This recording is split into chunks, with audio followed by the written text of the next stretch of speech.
नमस्कार दोस्तों इस दौड़ भाग भरे जीवन में इंसान को समझ में ही नहीं आ रहा है कि कब चलना है और कब रुकना है। तो दोस्तों कभी कभी इंसान इतना आलसी हो जाता है और कभी कभी इंसान जल्दी के चक्कर में फैसले गलत ले लेता है। तो ये जीवन बहुत ही सुंदर है दोस्तों।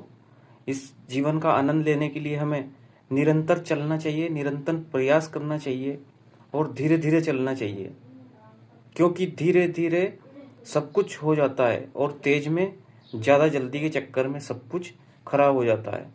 क्योंकि किसी ने एक दोहे में कहा है, क्या कहा है कि धीरे धीरे रे मना धीरे सब कुछ होए, और माली सींचे 100 घड़ा, और रुत आए तब फल होए। तो दोस्तों हम बहुत सारी बार हम क्या करते हैं कि गलत डिसीजन ले लेते, गलत फैसले ले लेते और गलत दिशा में हम काम करते रहते हैं, तो हमें उसका रिजल्ट और उसका फल नहीं मिलता है। तो इसलिए दोस्तों ये जीवन बहुत ही महान है, बहुत ही दूर तक, बहुत ही ऊंचाई तक जाने का एक माध्यम है एक जीवन। तो हमें इस जीवन का आनंद लेना चाहिए और हमें धीरे धीरे चलना चाहिए। इस जीवन में हमें सीट बेल्ट की तरह हमारे जीवन से सुरक्षा के लिए हमें सीट बेल्ट का उपयोग करना चाहिए और हेलमेट का उपयोग करना चाहिए। ये जीवन के नियम होते हैं।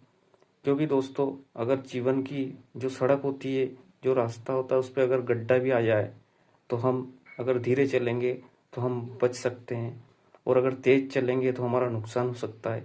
इसलिए हमें हमेशा धीरे धीरे मेहनत करना चाहिए और धीरे धीरे जीवन का आनंद लेना चाहिए और धीरे धीरे चलते रहना चाहिए। चलना ही एक जीवन है।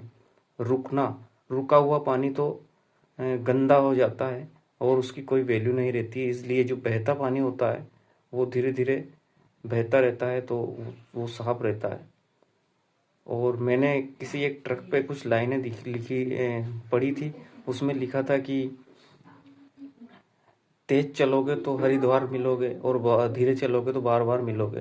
तो दोस्तों हमें बार बार मिलना है और बार बार सबसे मिलते रहना है, ना कि तेज चलना है। तो हरिद्वार का मतलब तो हम सब जानते हैं।